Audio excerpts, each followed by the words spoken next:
Un seul Dieu et un seul médiateur. Car il y a un seul Dieu et un seul médiateur entre Dieu et les hommes, Jésus-Christ homme, qui s'est donné lui-même en rançon pour tous. C'est le témoignage qui a été rendu en son propre temps. 1 Timothée chapitre 2 versets 5 à 6. Notre communion est avec le Père et avec Jésus-Christ son Fils. Premier épître de Jean apôtre chapitre 1 verset 3. Soulignons que cela a été dit à une date postérieure à celle de la résurrection de Christ. Premièrement, avec le Père, tout ce qui touche à l'instruction, à la prière, à l'amour, dans la vérité. Secondement, avec le Fils, dans ses compassions et son modèle de vie. Notre marche ensuite avec lui.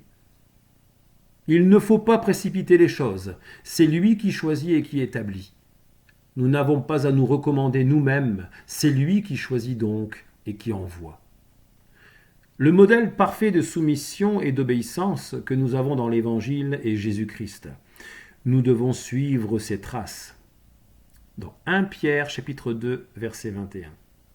Imitateur de Christ, répondra Paul, l'ancien Saul de Tarse, dans 1 Corinthiens chapitre 11 verset 1.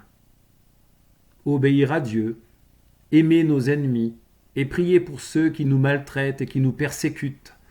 Être plein de douceur, de patience, s'abaisser volontairement pour obéir à Dieu notre Père.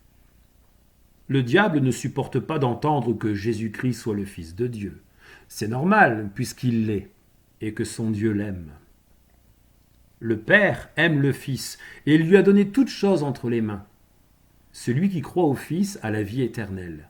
Mais celui qui ne croit pas au Fils ne verra point la vie, mais la colère de Dieu demeure sur lui. Évangile selon Jean, chapitre 3, versets 35 à 36. Et le Saint-Esprit descendit sur lui sous une forme corporelle, comme une colombe, et il vint une voix du ciel qui dit : Tu es mon Fils bien-aimé, en qui j'ai mis toute mon affection.